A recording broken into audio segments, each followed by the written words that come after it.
Hey everyone, welcome to the video. Let's go over the 9-game NBA slate for today on Draftkings. But before we continue, as always, if you guys could just leave a like, and if you're new to the channel, please hit that subscribe button. Really helps me out. Really appreciate it. You also follow me over on Twitter. I'm at Pennell16.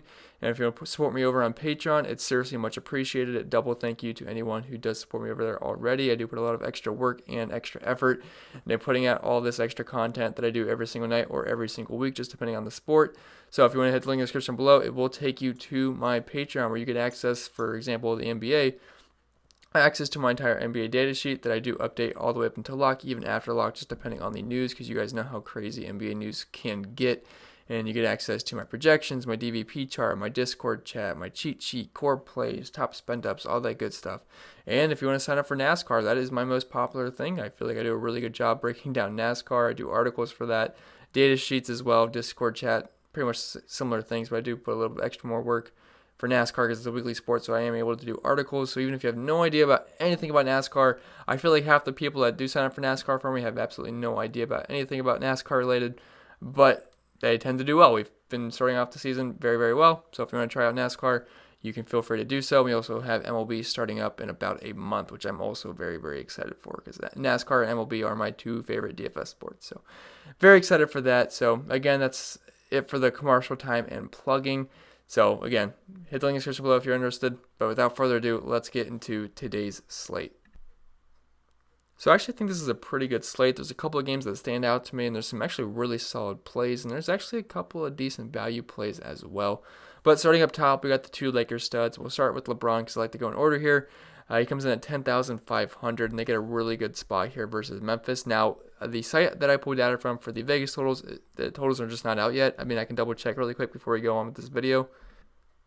Yeah, I just checked. They're not out yet, but I have to assume the Lakers are going to have one of the highest totals on the slate, if not the highest, just because of how good they are and how bad Memphis is defensively. You also get a nice pace-up spot here for the Lakers as Memphis is 7th in pace of play and the Lakers are 14th. So this game should be played pretty fast. And LeBron, there's nothing really bad you can say about him. He's averaging 1.53 points per minute, 31.5% usage rate. The guy's got triple-double upside every single time he's on the court. He's averaging 25 points per game, 10.8 assists, 7.8 rebounds. Nothing really not to like about LeBron here. If we head over to the DVP chart, as you can see, Memphis is a bottom 10 defensive team. They rank 16th versus point guards, 24th versus small forwards. Whatever position you want to call LeBron, he's pretty much every single position, and really no one can guard him. So don't really care about the matchups, but it always helps when it's a good matchup. So LeBron, yeah, you can certainly play him, and I think if he gets full run here, he should be able to absolutely smash.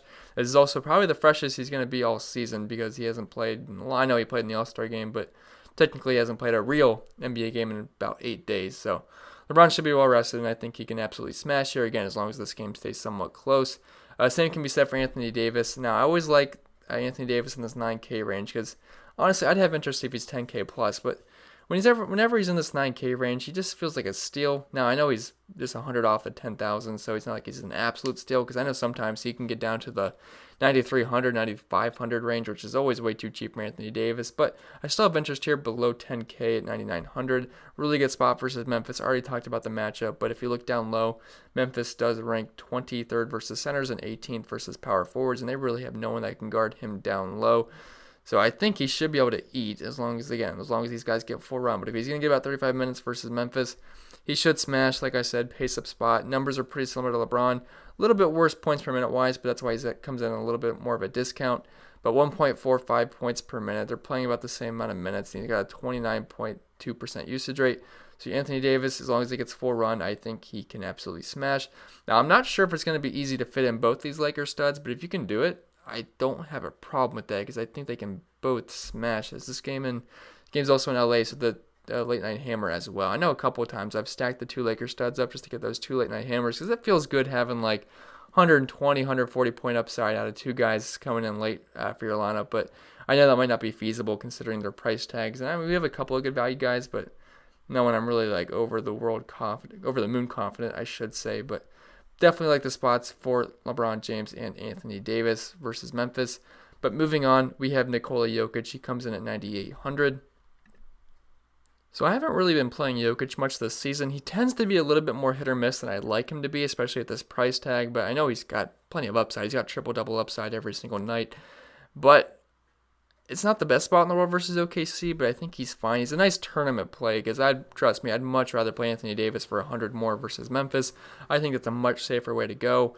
But if you want to get different, Nikola Jokic should be lower owned, and he's also right above. Like, I'd rather play Whiteside, to be honest, and Andre Drummond. So I do think Nikola Jokic does come in low owned, and I don't mind it. I mean, low owned Nikola Jokic, he's got 70-point upside, and if we get over to the DVP chart, OKC is a pretty good defensive team, but one of their more softer spots is versus centers, as they rank 12th versus that position compared to second versus power forwards, second versus small forwards, and third versus shooting guards. So the way to attack them is down low. So Nikola Jokic definitely has upside here.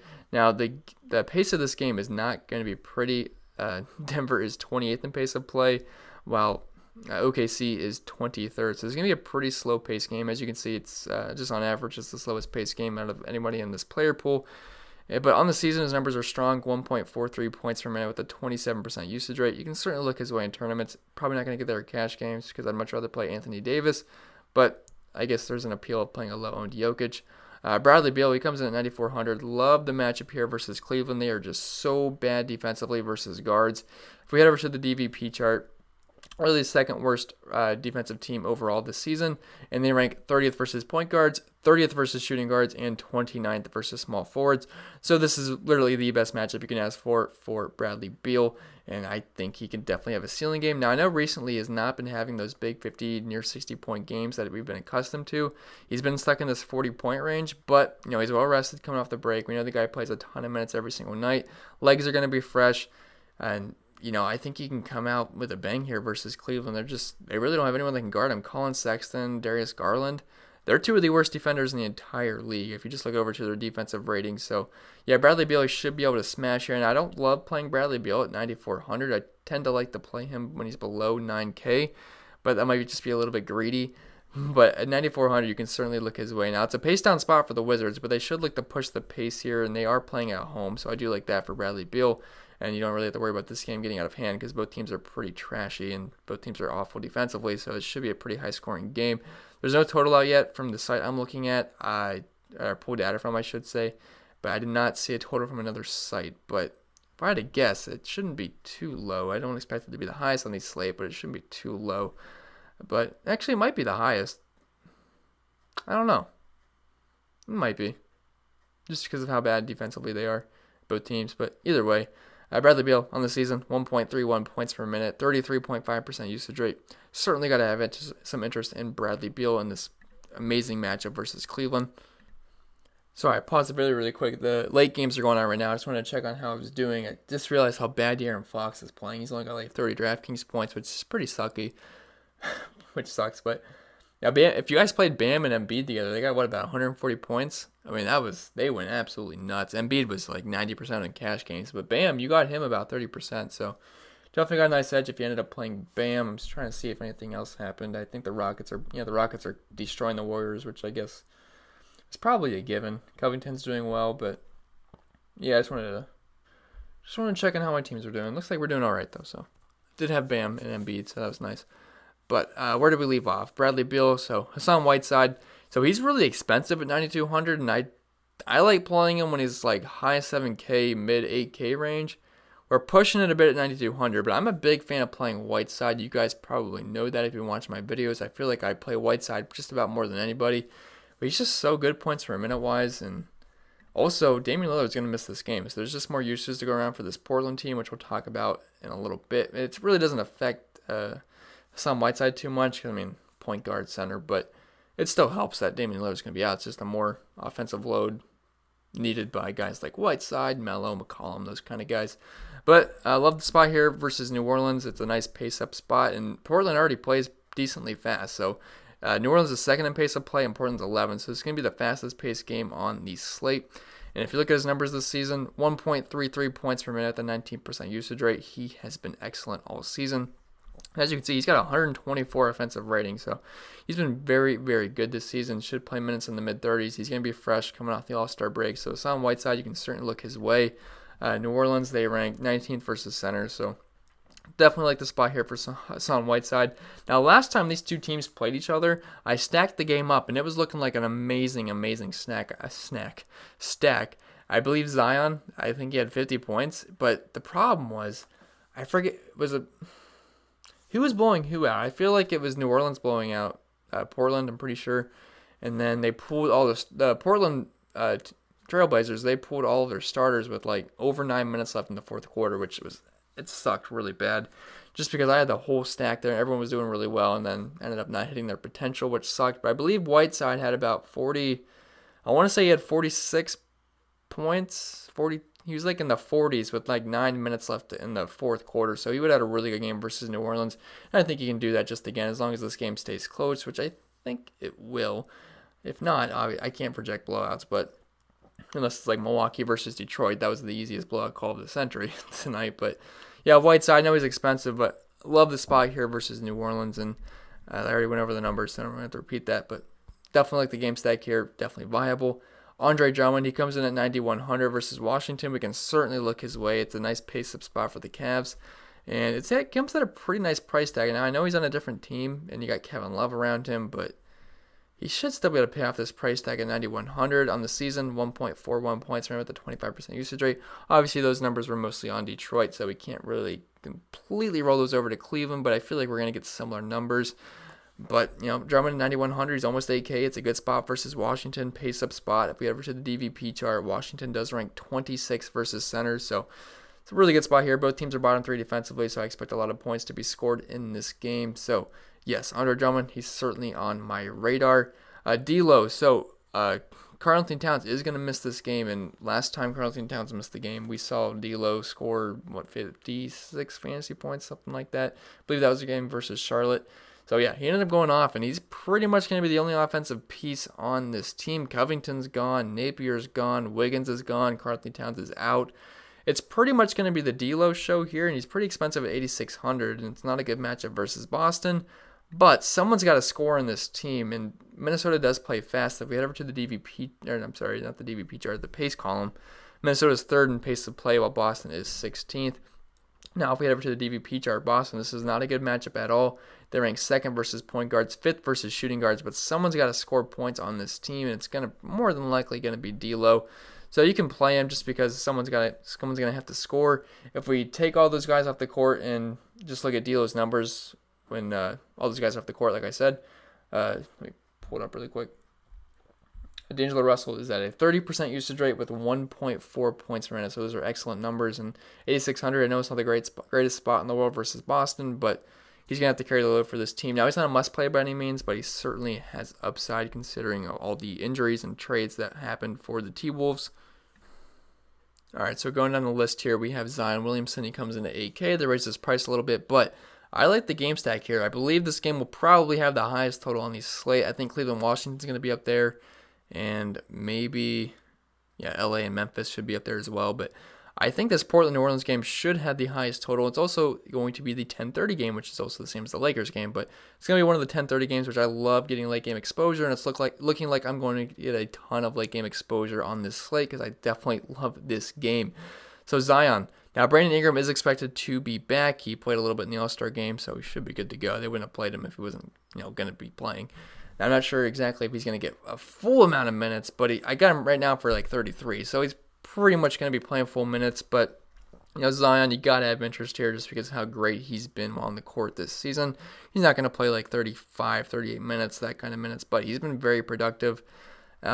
Should get close to 30 minutes tonight. Maybe he creeps up a little bit more than that, but if you look at his numbers on the season, he's at 1.31 points per minute with a 30.9% usage rate. This is a really good spot versus Portland. He's going to be getting guarded by guys like Carmelo Anthony and Hassan Whiteside.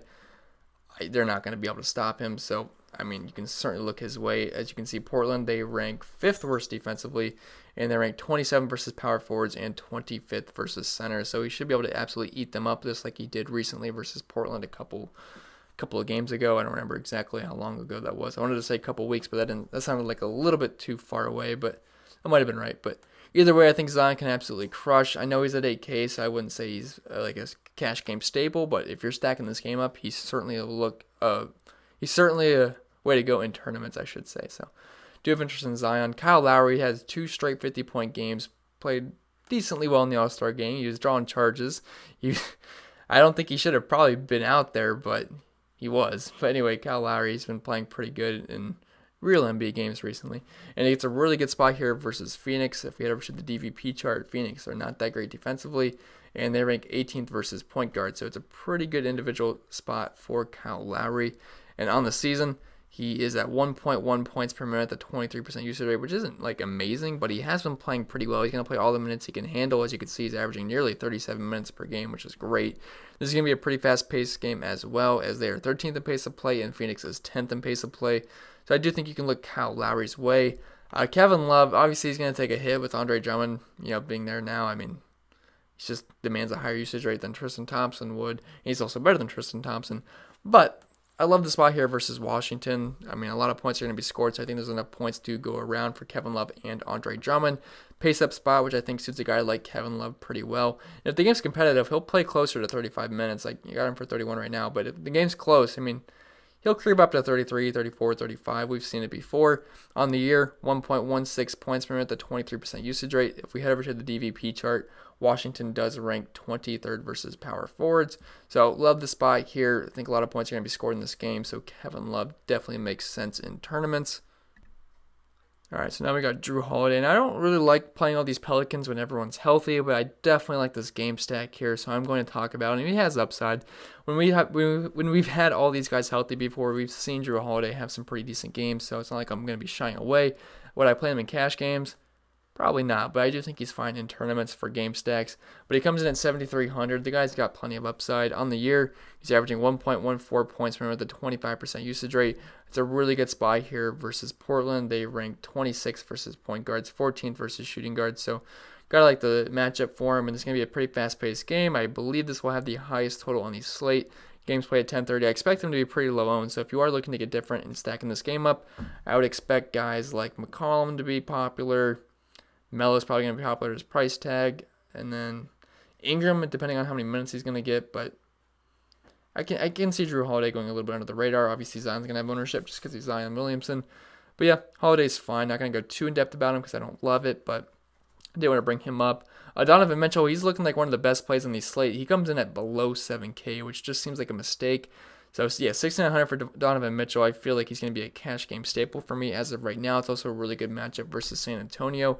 We head over to the DVP chart. They rank 21st versus point guards and 21st versus shooting guards. So I love the individual spot for Donovan Mitchell, and he should be able to crush this price tag. We know he's got 50-point potential. On the year, he's got a 30.9% usage rate, which is great, 1.12 points per minute. Now, it's going to be a pace-up spot for the Jazz. It's not like the Spurs play blazing fast, but they're 27th in pace of play, while the Spurs are 15. So I always like getting guys in pace-up spots. So Donovan Mitchell, love the price tag here. One of my favorite plays on the slate as of right now. Lonzo, again, I don't love Lonzo like I don't love Jrue Holiday, but if you're stacking this game up, you can certainly look his way. He comes in at 6,900. Really good matchup versus Portland. I already kind of talked about the matchup when I talked about Jrue Holiday. Same matchup for Lonzo as it is Jrue, but again, one exposure to this game on the year, 1.03 points per minute, which isn't amazing, and an 18% usage rate, which also is not amazing, and those numbers do go down with Zion. But if you're stacking this game up, I can't see Lonzo having too much ownership, so you can certainly look his way.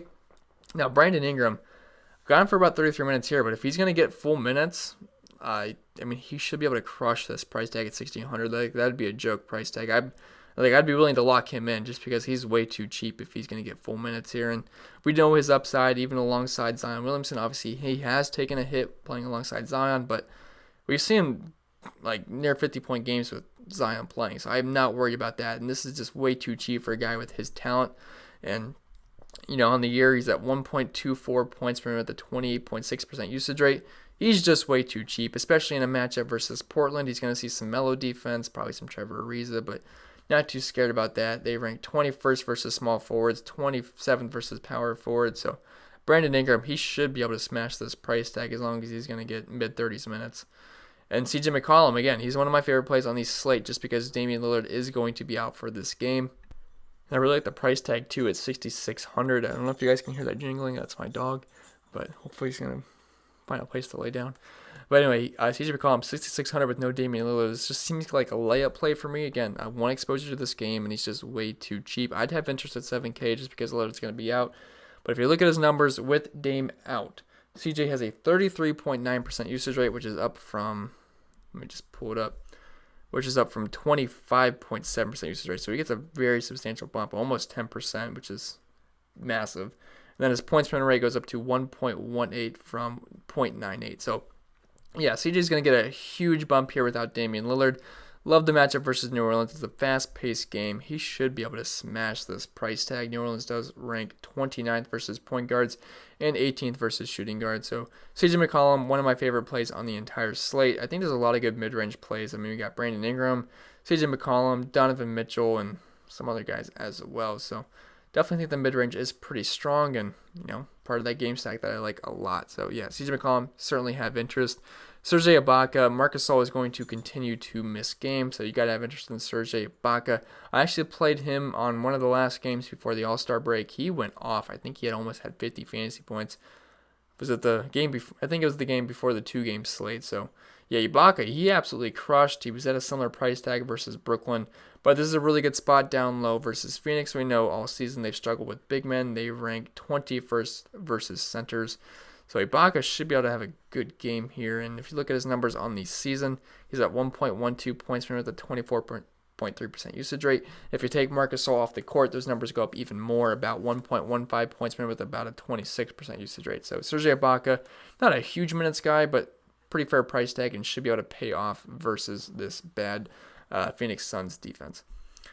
Collin Sexton, it's just if you're game stacking this Cleveland-Washington game, don't absolutely love playing Sexton. I actually really never like playing Sexton, but it's a nice pace-up spot for him. The guy's not afraid to shoot the ball a lot. Almost a point per minute guy, 0.92 points per minute with a 27% usage rate. Not in love with it, but you can certainly get away with playing Collin Sexton. Bojan Bogdanovic, he comes in at 6K. Actually, I didn't mention the DVP chart for Washington, but they're ranked 28th versus point guard, and 22nd versus shooting guard. So, yeah, it's a pretty good matchup for Collin Sexton. But yeah, Bojan, he's never exciting to play, but he's more like a lineup filler kind of guy. He's like, if you have around 6K remaining in your lineup, it never just hurts to throw in Bojan. So he comes in at 6K, and I mean, his numbers aren't crazy, but 0.93 points per minute with a 25% usage rate. It's not terrible, and it's a decent spot versus San Antonio. They do rank, if I can find them, 17th versus small forwards, 21st versus shooting guards. So I do think he's fine. Nothing overboard, but it's kind of a whatever lineup filler. Jordan Clarkson, so Mike Conley is going to miss this game, so I do expect him to get about 30 minutes, and he's been playing very, very well recently. Multiple 30 and 40-point games, and I would expect that to continue versus San Antonio. I think the hot hand, I know it's been a while since he's played basketball, but should be able to continue the hot hand here at 5,400. I know the price tag has come up, but he's been playing really well, and this is a good spot versus San Antonio. They do struggle versus guards, 21st versus point guards and versus shooting guards on the season.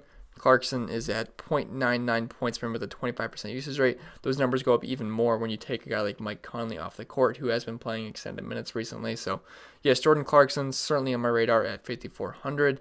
Carmelo Anthony just continuing this game stack of Portland versus New Orleans. He comes in at 5,300, and he should play mid-30s minutes here, and no Damian Lillard, which obviously going to give him a boost. If you take Damian Lillard off the court, so if you look at his numbers this season, he's at a 0.86 points per minute rate with a 21% usage rate. If you take Damian Lillard off the court, he has a 28% usage rate, and he's at 0.96 points per minute. So those are excellent numbers. So Carmelo Anthony at this price tag, you certainly got to have interest. And if you head over to the DVP chart, New Orleans ranks 24th versus power forwards, 20th versus small forwards. So you got to have some interest in Carmelo Anthony. Also going to be a fast-paced game. Definitely like the game stack here. So Carmelo Anthony definitely makes a ton of sense to me. Derrick Favors, he comes in at 4,900. I have a bad history of playing Derrick Favors because whenever I play this guy, he gets like 15 to 20 points. That's just what happens. I don't know why.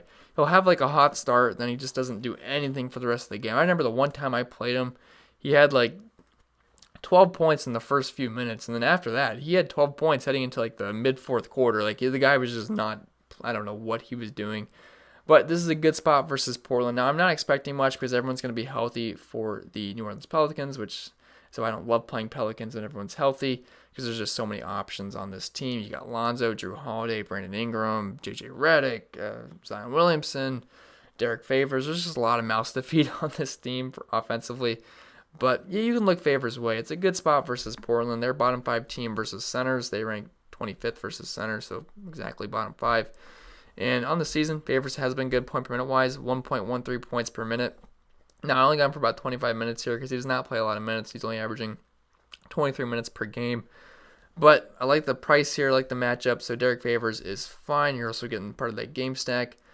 James Johnson, just because Karl-Anthony Towns is going to miss this game. And last time Karl-Anthony Towns missed, he was obviously much cheaper, but he also played very well. I think he had about 30 fantasy points. And if he can get us about 30 fantasy points again at 4,600, we will take it. I got him playing close to 30 minutes here, which is fine.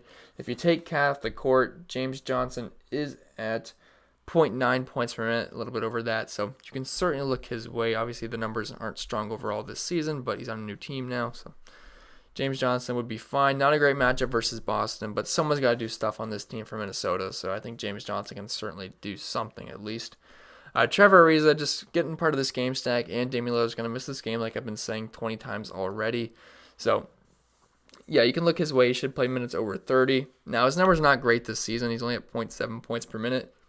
But if you take Damian Lillard off the court, those numbers go up too much. We really haven't had much of a sample size whatsoever, so I really didn't want to bring any numbers up. But we have seen a couple of good games out of Ariza so far on the Blazers, so you can look his way just because of the price tag and the good matchup versus New Orleans. Then after that, we're getting a little bit to the nitty-gritty. There's not a lot of great plays. Danny Green's fine at 3,600 if you just want exposure versus Memphis. He's cheap, and that's really all I can say. That's good.